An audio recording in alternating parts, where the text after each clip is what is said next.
Welcome to JNI today. ముందుగా headlines చూద్దాం. ముగిసిన నారా లోకేష్ నవశకం సభ. సభకు హాజరైన పవన్, చంద్రబాబు, బాలకృష్ణ ఇది ముగింపు కాదు, ఆరంభం మాత్రమేనన్న Nara Lokesh.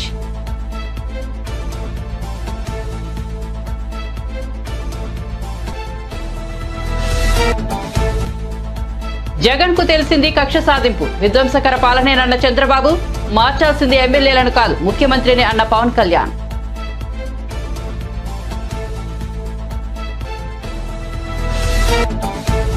Big Boss winner Pallavi Prashanth, అతడి సోదరుడు అరెస్ట్. ప్రశాంత్ను అతడి స్వగ్రామంలో అదుపులోకి తీసుకుని నగరానికి తరలించిన పోలీసులు.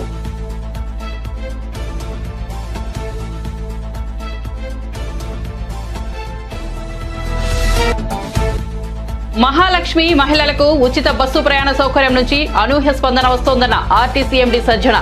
ప్రతి మహిళా ప్రయాణికులు తప్పనిసరిగా తమ ఒరిజినల్ గుర్తింపు కార్డు చూపించాల్సిందేనని స్పష్టం. ఇక వార్త వివరాల్లోకి వెళ్తే యువగలం నవశకం సభలో టీడీపీ అధినేత చంద్రబాబు ప్రసంగించారు. జనసేన పార్టీ అధినేత పవన్ కళ్యాణ్ కు, టీడీపీ ప్రధాన కార్యదర్శి నారా లోకేష్ కు, జనసేన పీఏసీ చైర్మన్ నాదెండ్ల మనోహర్ కు, టీడీపీ రాష్ట్ర అధ్యక్షుడు అచ్చెన్నాయుడికి, టీడీపీ వీర సైనికులకు, జనసేన సైనికులకు హృదయపూర్వక నమస్కారాలంటూ చంద్రబాబు ప్రసంగం ప్రారంభించారు. గతంలో తాను ఎన్నోసార్లు విశాఖకు వచ్చారని, కానీ ఇవాళ తనకు లభించిన అపూర్వ స్వాగతాన్ని ఎప్పుడూ చూడలేదని వ్యాఖ్యానించారు. ఓవైపు సముద్రం ఘోషిస్తుంటే మరోవైపు జన సముద్రం ఘోష పెడుతోందని అభివర్ణించారు. ఇవాళ విశాఖ నుంచి, ఉత్తరాంధ్ర నుంచే కాకుండా రాష్ట్రం నలుమూలల నుంచి ఈ సభకు తరలివచ్చారని, ఎన్నికల యుద్ధ పేరు మోగించడానికి వచ్చిన మీ అందరికీ పేరు పేరున నమస్కారాలని పేర్కొన్నారు. మీడియా ప్రతినిధులకు కూడా నా నమస్కారాలు, ముఖ్యంగా యోగులం వాలంటీర్లకు నా అభినందనలు అంటూ వివరించారు. వీర సైనికులకి, ఇంకో పక్క జనసేన జన సైనికులకి పేరు పేరున ఈరోజు విశాఖపట్నం వచ్చినప్పుడు చాలా సార్లు విశాఖపట్నంకు వచ్చారు, కానీ నా జీవితంలో ఇంత అపూర్వ స్వాగతం నా జీవితంలో చూడలేదు. ఆ విధంగా స్వాగతం పలికారు. ఒక పక్క సముద్రం ఘోషిస్తా ఉంటే ఇంకో పక్క జన సముద్రం ఇక్కడ ఘోషించే పరిస్థితి వచ్చింది.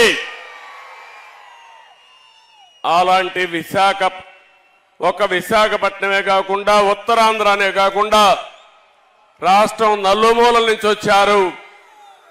యువగళం ఒక పక్క, ఇంకో పక్క ఎన్నికల యుద్ధ బేరీకి మోగించడానికి వచ్చినటువంటి సైనికులందరికీ పేరు పేరున మనస్ఫూర్తిగా నమస్కారాలు. అదే మాదిరిగా మీడియా ప్రతినిధులు కూడా నమస్కారాలు. ప్రత్యేకంగా యువగళం వాలంటీర్స్ కి మనస్ఫూర్తిగా నా అభినందనలు. ఈరోజు ఇంతమంది పేరు నాయకులందరూ మాట్లాడారు. నేనేం మాట్లాడాలో అన్ని విషయాలు కవర్ అయినాయి. ఒక పక్క మనసు విప్పి జనసేన అధినేత పవన్ కళ్యాణ్ గారు చాలా స్పష్టంగా చెప్పారు. గతంలో ఏ విధంగా రాష్ట్రం కోసం సహకరించింది, ఈరోజు మళ్ళీ ఏమి ఆకాంక్షించి తెలుగుదేశం జనసేన పొత్తు పెట్టుకుంటుందో చాలా స్పష్టంగా వారు చెప్పడం జరిగింది. ఇంకో పక్క లోకేష్ కూడా 226 రోజులు రాష్ట్రం మొత్తం తిరిగి ప్రజల సమస్యలను అర్థం చేసుకుని అధ్యయనం చేసి చాలా క్లుప్తంగా వారి అనుభవాలు కూడా చెప్పారు. మీరు ఒక విషయం మీరు గుర్తుపెట్టుకోవాలి. భారతదేశంలో పాదయాత్ర చేయడం ఎప్పుడు కొత్త కాదు. నేను పాదయాత్ర చేశాను, బస్సు యాత్ర చేశాను. ప్రజా చైతన్యాన్ని తేవడానికి మొట్టమొదటిసారిగా నందమూరి తారక రామారావు గారు చైతన్య యాత్ర చేశారు. అక్కడి నుంచి ఎన్నో యాత్రలు వచ్చాయి. 45 ఏళ్లు సుదీర్ఘ రాజకీయ జీవితంలో చూశాను. ఎప్పుడు పాదయాత్ర పైన దండయాత్ర చేసే సందర్భం ఎప్పుడూ లేదు. అది మొట్టమొదటిసారిగా ఈ సైకో జగన్మోహన్ రెడ్డి పరిపాలనలో చూశాను. ఎవరైనా పాదయాత్ర చేసి ఒక సమస్య పైన పాదయాత్ర చేసినప్పుడు, ఒక పవిత్రమైన భావంతో చేసినప్పుడు చేతనైతే సహకరించాలి, చేత కాకపోతే ఇంట్లో పడుకోవాలి. కానీ పోలీసులు అడ్డం పెట్టుకుని ఎన్ని ఇబ్బందులు పెట్టారో, కడాన నా ఎవరైతే యువగళం వాలంటీర్లు జైలుకు పోయి వచ్చారంటే, అటెంప్ట్ మర్డర్ కేసు పెట్టారంటే, తమ్ముళ్ళు భయపడద్దండి. మీ కష్టాలు నేను చూసా. తప్పకుండా వడ్డీతో సహా తిరిగి అప్పజెప్పే బాధ్యత తెలుగుదేశం పార్టీ తీసుకుంటుందని చెప్పి కూడా నేను మీకు తెలియజేస్తున్నా.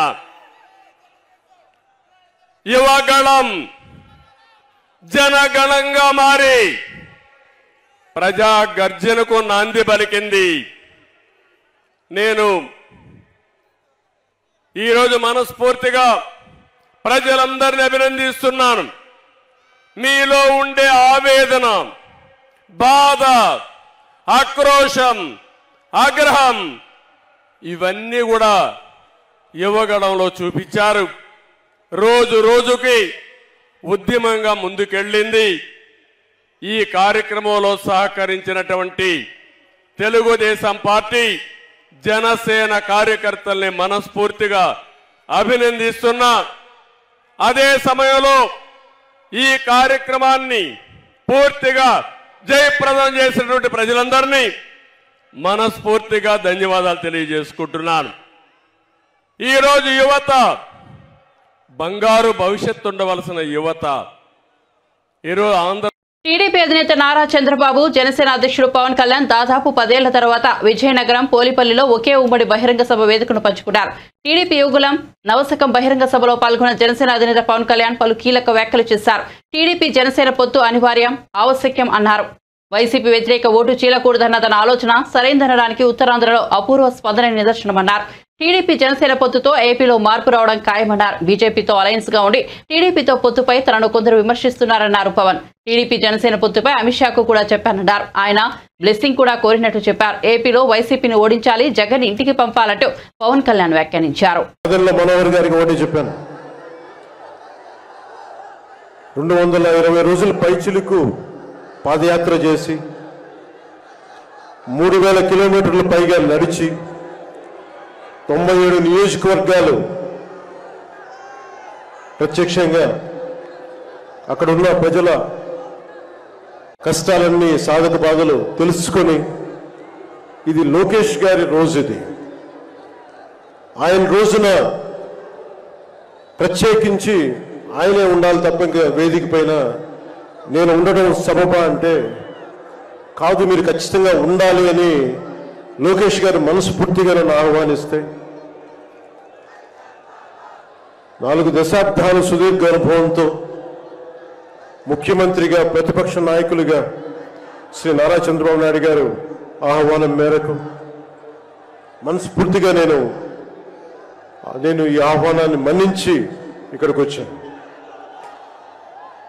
పాదయాత్ర జగన్ గారి పాదయాత్ర లాంటిది కాదు, ఇది బొగ్గలు నిమిరే పాదయాత్ర కాదు, ఇది కష్టాలు తెలుసుకున్న పాదయాత్ర, మాటలతో ఉన్న పాదయాత్ర కాదు, చేతలతోటి చూపించే పాదయాత్ర. అలాంటి పాదయాత్రని చేసిన లోకేష్ గారికి మనస్ఫూర్తిగా నా ధన్యవాదాలు తెలుపుకుంటా ఉన్నాను. ఒకసారి నాకు పాదయాత్ర చేస్తున్నప్పుడు చాలా అసూయ ఉంటుంది.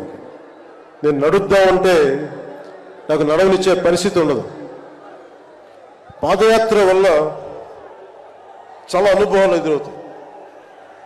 చాలా మందితో సాధక బాధలు తెలుసుకోవచ్చు, కష్ట సుఖాలు పంచుకోవచ్చు.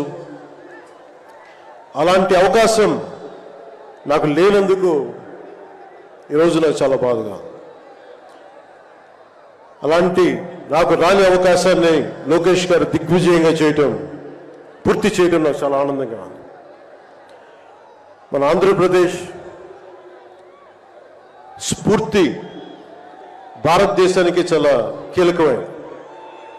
ఈ రోజున భాషా ప్రయుక్త రాష్ట్రాలు ఏర్పడ్డాయి అంటే పొట్టి శ్రీరాములు గారి బలిదానం, త్యాగ ఫలితం. ఆయన స్ఫూర్తి వల్ల ఈ రోజున మనకి భాషా ప్రయుక్త రాష్ట్రాలు ఏర్పడ్డాయి. సో భారతదేశానికి మనం చాలా స్ఫూర్తినిచ్చిన నేల ఇది. అలాగే ఐఏఎస్లు, ఐపీఎస్లు ఉమ్మడి ఆంధ్రప్రదేశ్కి రావాలని ఉవ్విళ్ళూరేవారు. ఈ ఐఏఎస్ అకాడమీల్లో, నైనిటాల్లో ఉండే అకాడమీస్లో ప్రతి ఐఏఎస్ అధికారి చెప్పేది ఆంధ్రప్రదేశ్ ఒక మోడల్ స్టేట్, అది అక్కడికి వెళ్ళాలి. ఈ రోజున అలాంటి ఆంధ్రప్రదేశ్ ఎందుకు వెళ్ళకూడదో ఆ మోడల్ కింద అయిపోయింది ఈ జగన్ గారి నాయకత్వంలో. నేను చంద్రబాబు గారు జైల్లో అన్యాయంగా పెట్టినప్పుడు నాకు చాలా బాధ కలిగింది.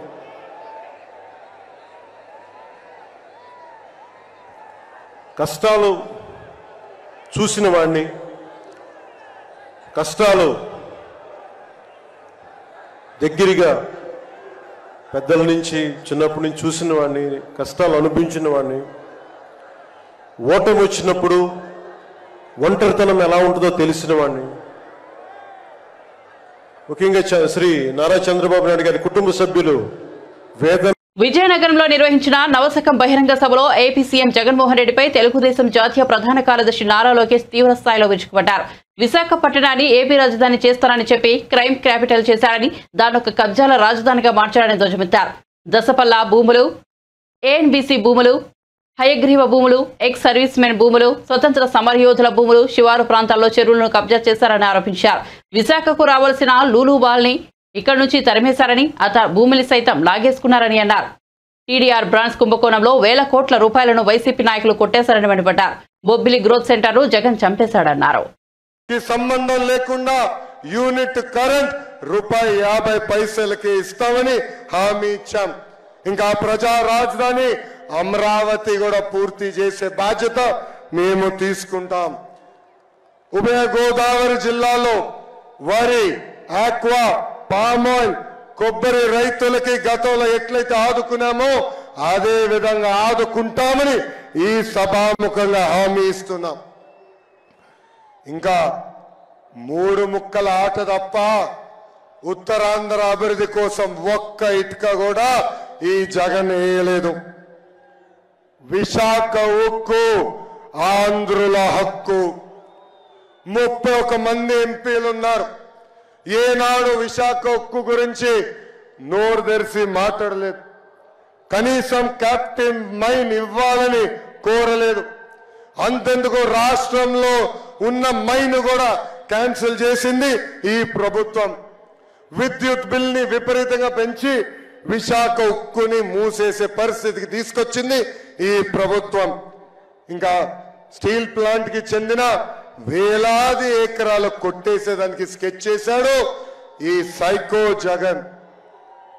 విశాఖ రైల్వే జోన్ కావాల్సిన భూములు కూడా ఇవ్వలేదు ఈ ప్రభుత్వం. విశాఖ మెట్రో ప్రాజెక్ట్ ని కూడా నాశనం చేసింది ఈ ప్రభుత్వం. మూతపడిన అన్ని షుగర్ ఫ్యాక్టరీలు తిరిగి తెరుస్తామని ఆనాడు హామీ ఇచ్చింది ఈ జగన్. కానీ ఇప్పుడు ఏకంగా తెరుస్తాం కాదు కదా, అక్కడున్న మెషినరీ భూములు కూడా అమ్మేసే పరిస్థితికి ఈ ప్రభుత్వం వచ్చింది. 8 లక్షల ఎకరాలకి సాగునీరు అందించే సుజల స్రవంతి కార్యక్రమాన్ని, ఇరిగేషన్ ప్రాజెక్ట్ ని గాలికి వదిలేసింది ఈ ప్రభుత్వం. నేను ఐటీ శాఖ మంత్రిగా ఉన్నప్పుడు 15 రోజులకు ఒక్కసారి విశాఖపట్నానికి వచ్చేవాడు. అనేక ఐటీ పరిశ్రమలు తీసుకొచ్చాం. కానీ కోడిగుడ్డు మంత్రి వచ్చిన తర్వాత ఉన్న పరిశ్రమలన్నీ పక్క రాష్ట్రానికి తరలిపోయే పరిస్థితి. చంద్రబాబు నాయుడు గారి హయాంలో ఆర్థిక రాజధానిగా ఉన్న విశాఖపట్నాన్ని ఇప్పుడు ఏకంగా క్రైమ్ క్యాపిటల్ గా ఈ ప్రభుత్వం మార్చేసింది. 10 బౌల్లా భూములు, సిఎంబిసి భూములు, హైగ్రీవా భూములు, ఎక్స్ సర్వీస్ మెన్ భూములు అన్ని కబ్జా చేసింది. లూలుని తరిమేసి ఆ భూములు కూడా కబ్జా చేసింది ఈ ప్రభుత్వం. బాధితులందరికీ చెప్తున్నా, 3 నెలలు ఓపిక పట్టండి. తెలుగుదేశం జనసేన ప్రభుత్వం వస్తుంది. తిరిగి మీ భూములు మీకు అందించే బాధ్యత మేము తీసుకుంటాం. 1000 కోట్ల టీడీఆర్ బాండ్ల కుంభకోణం జరిగింది. ఋషికొండకి గుండు కొట్టి 500 కోట్ల రూపాయలు ఖర్చు పెట్టి ఈ పేద ముఖ్యమంత్రి ఒక ప్యాలెసే కట్టుకున్నాడు. జగన్ కేసుల్లో ఎక్యూజ్డ్ విజయసాయి రెడ్డి ఒక పక్కన విశాఖపట్నం నాశనం చేస్తే, ఇంకొక పక్కన వైవి సుబ్బారెడ్డి కొడుకు విక్రాంత్ రెడ్డి మాన్యంలో లాట్రైట్ బాక్సైట్ అక్రమంగా దోచేసుకుంటున్నారు. జీవీఎంసీని అవినీతి అడ్డగా వీళ్ళు ఈరోజు మార్చేసే పరిస్థితి. ఒక్క రోడ్ ఒక్క ఏపీ ప్రజల కోసమే టీడీపీ జనసేన కలిసి పనిచేస్తున్నాయని Janasena party PSC chairman Nadendla Manohar అన్నారు. టీడీపీ జాతీయ ప్రధాన కార్యదర్శి నారా లోకేష్ యువగలం పాదయాత్ర ముగింపు సందర్భంగా యువగలం నవశకం పేరుతో టీడీపీ భారీ బహిరంగ సభ నిర్వహించింది. ఈ సభలో నాదెండ్ల మనోహర్ మాట్లాడారు. లోకేష్ గారిని ఆశీర్వదించడానికి ఒక అభినందన సభనే కాకుండా రాష్ట్ర భవిష్యత్తును దృష్టిలో పెట్టుకుని ఒక రాజకీయ ప్రస్థానం చేస్తున్న ఒక యువకుడికి మీరందరూ కూడా తోడుగా నిలబడి ఈ కార్యక్రమాన్ని విజయవంతం చేసినందుకు ఇక్కడ విచ్చేసిన ప్రజలందరికీ మనస్ఫూర్తిగా ముందుగా ధన్యవాదాలు తెలుపుకుంటున్నాను. జనసేన పార్టీ, తెలుగుదేశం పార్టీ కలిస్తే రాబోయే ఎన్నికల్లో ఖచ్చితంగా ఒక అద్భుతమైన పరిపాలన, ఒక మంచి ప్రభుత్వం వస్తుందనే భావనతోటి అనేక మంది ప్రతి సందర్భాల్లో కూడా ఎదురు చూస్తూనే ఉన్నారు. అనేక అవమానాలకు గురయ్యాం, అనుమానాలకు గురయ్యాం, రకరకాలుగా వేధింపులు, కేసులు ఎక్కడ చూసినా కూడా పార్టీ నాయకత్వం ఎదగకూడదని అన్ని స్థానాల్లో కూడా ఇబ్బంది పెట్టడానికి ఒక ప్రయత్నం చేస్తూనే వచ్చారు.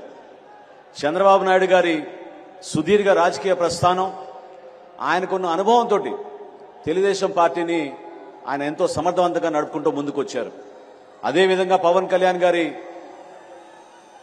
నిజాయితీ, రాజకీయాల్లో ఆయన చేస్తున్న ప్రస్థానం మన రాష్ట్రం కోసం, మన రాష్ట్ర భవిష్యత్తు కోసం, ఆ కోణంతో చూస్తే మనందరికీ ఒక మంచి ప్రభుత్వం రావాలి, రాష్ట్ర భవిష్యత్తు మారాలనే ఒక బలమైన వర్తమాన రాజకీయాల్లో ఎవరు ఊహించని విధంగా పవన్ కళ్యాణ్ గారు అడుగులు వేసుకుంటూ ముందుకొచ్చారు. సెప్టెంబర్ 13వ తారీఖున రాజమండ్రిలో ఆ రోజు చంద్రబాబు నాయుడు గారిని కలిసినాక పవన్ కళ్యాణ్ గారు తీసుకున్న నిర్ణయం ఆ రోజు రాష్ట్రంలో సంచలనంగా మారింది. ఈరోజు మనందరం నేర్చుకోవాల్సింది, చూసి మనందరం అర్థం చేసుకోవాల్సింది, ఏ విధంగా కష్టపడి ఒక కార్యకర్తగా లోకేష్ గారు తెలుగుదేశం పార్టీ తరఫున నిలబడ్డామని వచ్చినప్పుడు పవన్ కళ్యాణ్ గారి అభిప్రాయం ఏముండిందంటే, లోకేష్ గారి నాయకత్వం పెంచాలి, ఆయన వరకే ఈ సభని, ఆయనే ముఖ్యమైన అతిథిగా ఉంటే ఈ సభకి గౌరవం దక్కుతుంది, ఆ సభకి కేవలం మనం వెళ్ళడం వలన పూర్తిగా మనం సమర్థించినట్టు కాదనే భావన వ్యక్తపరిచినప్పుడు నేను లోకేష్ గారికి తెలిపితే ఆయనలో ఉన్న స్పందించే మనస్తత్వం చూసి పవన్ కళ్యాణ్ గారు కూడా నిజంగానే చాలా ఇంప్రెస్ అయ్యారు. లోకేష్ గారు అన్న మాట ఏంటంటే, నా పాదయాత్ర ముగింపు సందర్భంగా చేస్తున్న సభ కాదు ఇది, జనసేన పార్టీ, తెలుగుదేశం పార్టీ కలిసి మొట్టమొదటిసారి ఒక అద్భుతమైన విజయం సాధించే విధంగా ఒక చక్కటి సభను ఏర్పాటు చేసుకున్నప్పుడు దానికి ఖచ్చితంగా పవన్ కళ్యాణ్ గారు రావాలి, అవసరమైతే నేను అడుగు వెనకేస్తా తప్ప పవన్ కళ్యాణ్ గారిని ముందుని నడిపించే విధంగా మన అందరం కూడా ముందుకెళ్దామని చెప్పి ఆ రోజు ఆయన తీసుకున్న నిర్ణయాన్ని నేను మనస్ఫూర్తిగా అభినందిస్తున్నాను. రాబోయే రోజుల్లో కూడా ఈ అవినీతి ప్రభుత్వం ఏ విధంగా యువతకు నిరాశ కలిగించిందో, ఏ విధంగా యువతకును అంధకారాలు నెట్టిందో మీ అందరికీ తెలుసు. ప్రభుత్వాలు వచ్చినప్పుడు పార్టీలు కేవలం ఇక్కడున్న వనరులు దోచుకుంటున్నారు, లేదా ప్రత్యేకంగా ఇక్కడ ఏర్పాటు చేయాల్సిన ఉపాధి అవకాశాల గురించి మర్చిపోయి ఈ ప్రభుత్వం ప్రత్యేకంగా అసలు ఏమాత్రం కూడా శ్రద్ధ వహించలేదు. విశాఖపట్నంలో ఐటీ ఎస్సెట్స్ గురించి, అదేవిధంగా అక్కడ ఐటీ ఇండస్ట్రీ తీసుకురావాలని గత ప్రభుత్వంలో చంద్రబాబు నాయుడు గారు, లోకేష్ గారు ఆ రోజున ఏ విధంగా కష్టపడి పనిచేశారో ఈ రోజు విశాఖపట్నం ఏమైపోయిందో మీరందరూ చూస్తూనే ఉన్నారు. స్కిల్ డెవలప్మెంట్ వైఎస్ఆర్సీపీ అక్రమాలకు ప్రజలు గుణపాఠం చెప్పాలని టీడీపీ పోలిట్ బ్యూరో సభ్యుడు నందమూరి బాలకృష్ణ పిలుపునిచ్చారు. టీడీపీ జాతీయ ప్రధాన కార్యదర్శి నారా లోకేష్ యువగలం పాదయాత్ర ముగింపు సందర్భంగా యువగలం నవశకం పేరుతో టీడీపీ భారీ బహిరంగ సభ నిర్వహించింది. ఈ సందర్భంగా బాలకృష్ణ మాట్లాడారు. మీ భవిష్యత్తు మీ చేతుల్లో ఉంది. మీ బిడ్డల భవిష్యత్తు మీ ఓట్లలో ఉంది. మీ యొక్క రాష్ట్రం భవిష్యత్తు మీ ఓటుల్లో ఉంది. అందరూ ఉద్యమించాలి. కులాలు మతాలు ఇవి కాదు. రక్తానికి జాతి లేదు, మాంసానికి మతం లేదు, చర్మానికి కులం లేదు. ఇవి కాదు మనకి కూడిపెట్టేవి. ఇవాళ అందరూ మన ఆంధ్ర రాష్ట్రం వైపు చూసి అవహేళన చేస్తున్నారు, నవ్వుతున్నారు. కొంతమంది అయితే అతను చాలా మటుకు అసలు ఆంధ్ర రాష్ట్రం గురించి పల్లెత్తు మాట అంటలేదు. రేపు ఇదే కొనసాగితే నేను హెచ్చరిస్తున్నాను, ప్రపంచ పటంలో కూడా మన ఆంధ్ర రాష్ట్రం ఉండదు అని సభాముఖంగా మీకు తెలియజేసుకుంటున్నాను. ఆనాడు ఎంతోమంది పొట్టి శ్రీరాములు గారు అయితే నీతి అమరజీవి అందరూ కూడా ఒక తెలుగు వారికి ప్రత్యేక రాష్ట్రం కోసం పోరాడారు. అలాగే ఆంగ్లేయులు గుండెను ఎదురొట్టారు. స్వాతంత్ర పోరాటంలో పాల్గొన్నారు.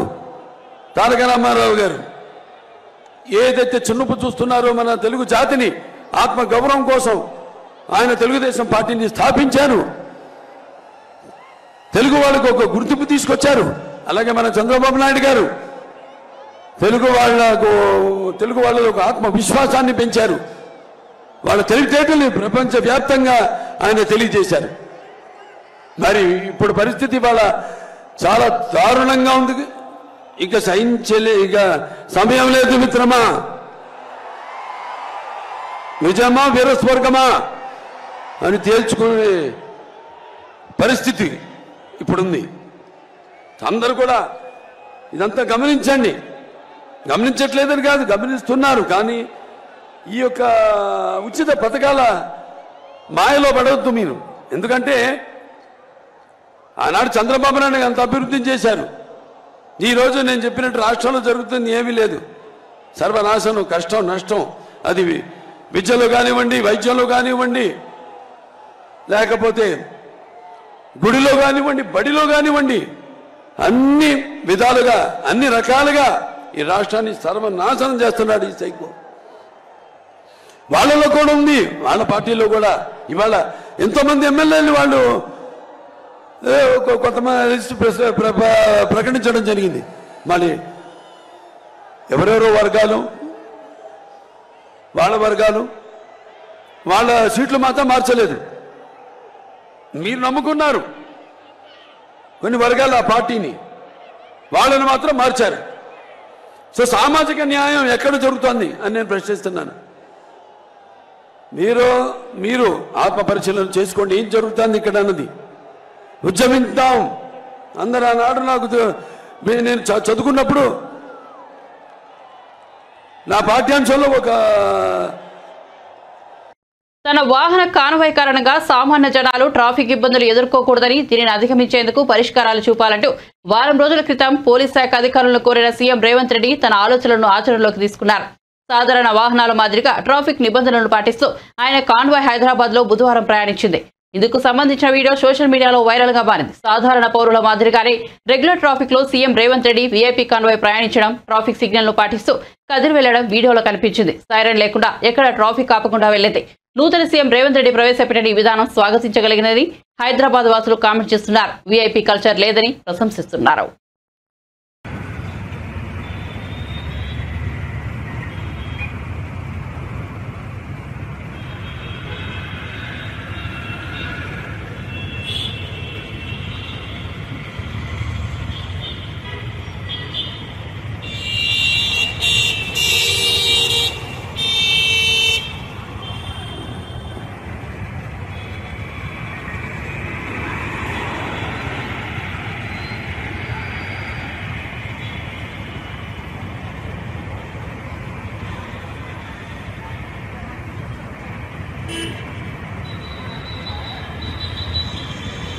సీజన్ 7 విజేత పల్లవి ప్రశాంత్ అతడి సోదరిని పోలీసులు తాజాగా అదుపులోకి తీసుకున్నారు. బుధవారం అతడి స్వగ్రామం కొలుగురులో అదుపులోకి తీసుకుని హైదరాబాద్ కు తరలించినట్టు తెలుస్తోంది. బిగ్ బాస్ విజేత టైటిల్ గెలుచుకున్న రోజు రాత్రి అన్నపూర్ణ స్టూడియో వద్ద ప్రభుత్వ, ప్రైవేటు వాహనాల ధ్వంసం కేసుకు సంబంధించి జూబ్లీహిల్స్ పోలీసులు పల్లవి ప్రశాంత్ పై కేసు నమోదు చేసిన విషయం తెలిసిందే.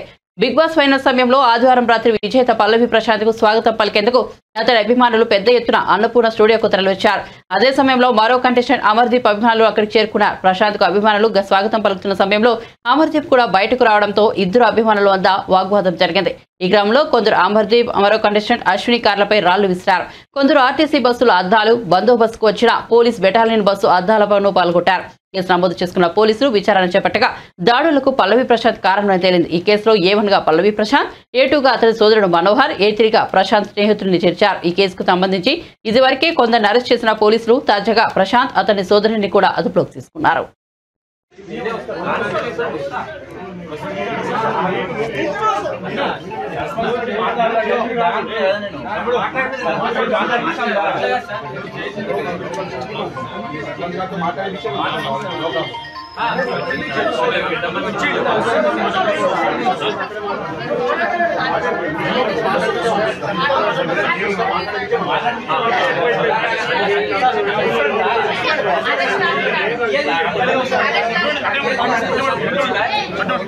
ఏం తీస్తారా 10 మంది ఉన్నాడు ఒకళ్ళు సరిపోదా అన్నాడు.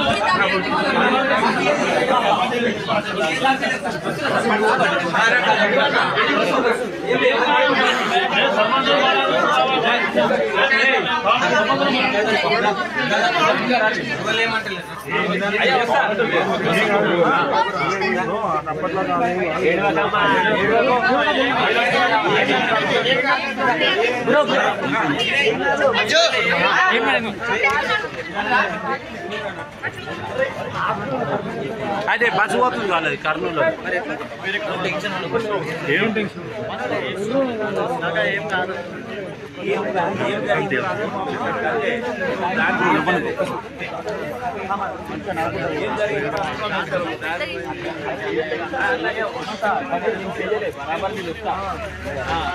అంటే ఊళ్ళో ఒక సర్పంచ్ ఒక మాట మాట్లాడాలి. పెద్ద మనిషి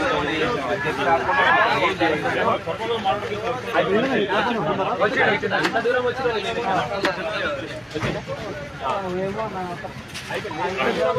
నేను వస్తే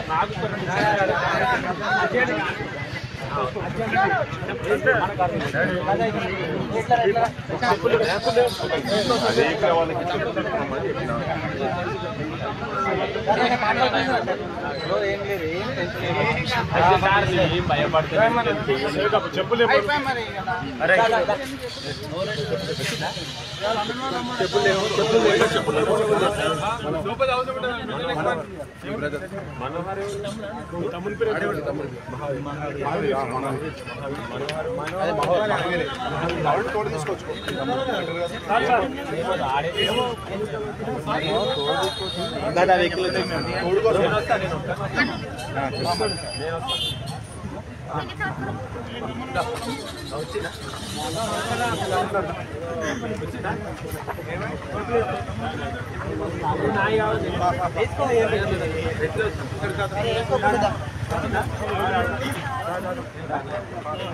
ఏమైంది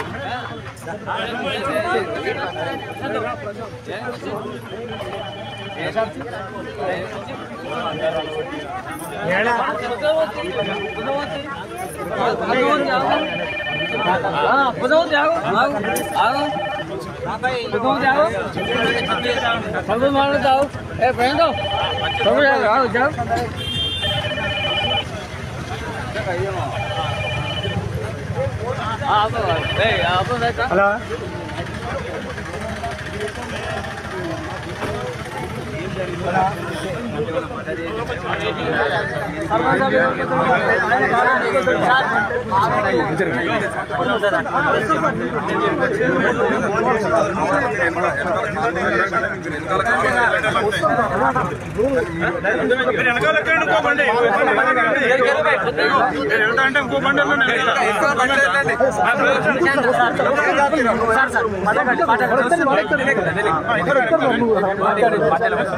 తమ్ముడేడి మీ తమ్ముడు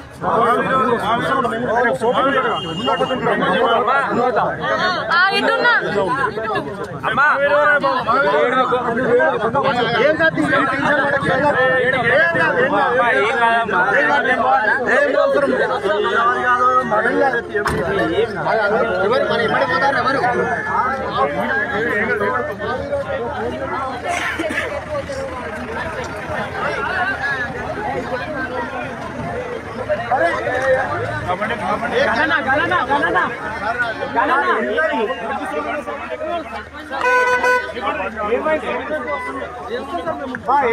బులెటిన్ ముగించే ముందు హెడ్లైన్స్ మరోసారి చూద్దాం. ముగిసిన నారా లోకేష్ నవశకం సభ. సభకు హాజరైన పవన్, చంద్రబాబు, బాలకృష్ణ. ఇది ముగింపు కాదు, ఆరంభం మాత్రమేనన్న నారా లోకేష్.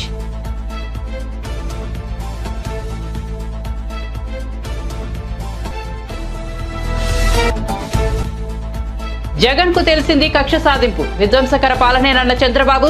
మార్చాల్సింది ఎమ్మెల్యేలను కాదు, ముఖ్యమంత్రిని అన్న పవన్ కళ్యాణ్.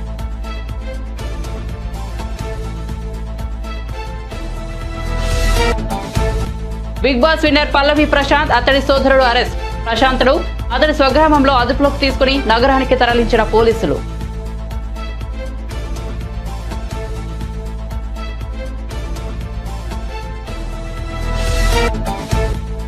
మహాలక్ష్మి మహిళలకు ఉచిత బస్సు ప్రయాణ సౌకర్యం నుంచి అనూహ్య స్పందన వస్తోందన్న ఆర్టీసీ ఎండీ సజ్జన.